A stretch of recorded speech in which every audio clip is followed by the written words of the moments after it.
Ingrid Arguello asks, how do you tell your friend that you're dating his or her sibling? I would keep it a secret, honestly. Hide it, tell you when you're getting married. That's when you tell. Depends on how close you are with that friend. But usually that's territory you don't want to go into. I don't think your friend would want to know. They're like, oh, my brother's so gross. Why do you want to date him? Bake a cake, and then in the cake just say, hey, I'm dating your brother, or hey, I'm dating your sister, and just present that cake and leave. Ease into it. Have you two holding hands in their view, maybe? Or just like kind of subtly put your arm around them. Let their sibling tell it to them. You don't even say it. Let their sibling tell it. If you're dating a friend's sibling, just tell them simply, I'm dating your brother, or I'm dating your sister. I just tell my friend, hey, I'm dating your sister right now. I feel like if they're your friend, they'd be okay with it. They're gonna find out eventually. They're gonna walk in on you at one point in time. Just tell them before it's too late. open the dialogue and get the truth out as quickly as possible, and hopefully the friend will be very happy for you and said sibling. I think if you have a very good friend, they would be happy to know that you liked their brother or their sister. I think you just come right out and tell them. Swim in racha, like sriracha, I guess.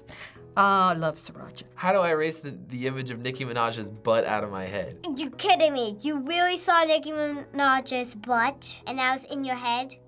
No. You can't because it's so goddamn big. Man, her butt is so big. I'm sorry to say this, but it's stuck there forever. You should never have watched Anaconda in the first place. That's your fault. I wish I could erase it out of my head after seeing Anaconda. I was so shocked when I saw that horrible video. I don't know, now you just reminded me again, and now I'm gonna have that image in my head, and it's not a pretty picture. Get an image of Kim K's butt in your head or something, I don't know, to replace the image. Think of Iggy Azalea if you want. Get something else to go in your head, like get a song stuck in your head. Think of puppies and kittens. I don't know what to say, because that's kind of gross. Think of something better than it. Rainbows, puppies, anything else.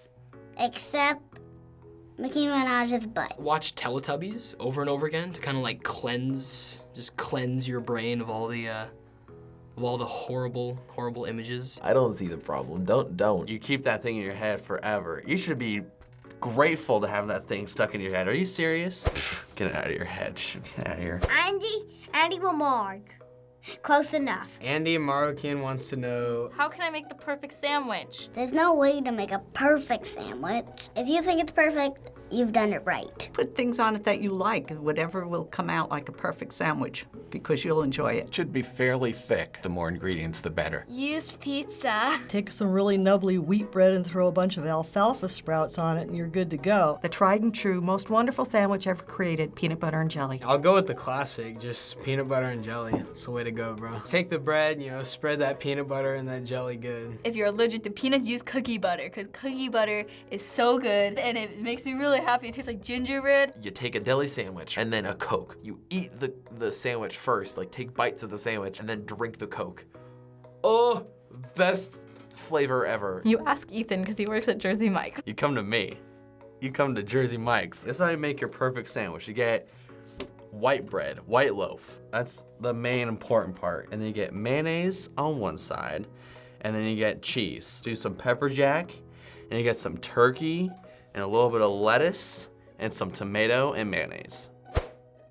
And that's it. Contron F. How do I become a better writer? Take some creative writing classes. You can even take online classes. I used to actually be a terrible writer, and then I got a tutor, and I know that's something that not everyone has the ability to get, but I mean, it's mainly just practice. Go online and try to find a good prompt to write about. You become a better writer by writing every single day. Keep a journal. Try to write as much as possible, write what happened in the days. Practice, because practice makes perfect. Keep writing. Just keep doing it. Practice a lot. Just keep practicing and until you think you've gone the best you possibly can. Over time, your writing will get better and better. As you age, your writing will get better because you have more experience. Read some books, get some good vocabulary. Go do adventures so you have stuff to pull from. Just pour it out of your head. Keep on going. Don't stop. If you come to a point where you're stopping, here's what I do. Put 4 X's.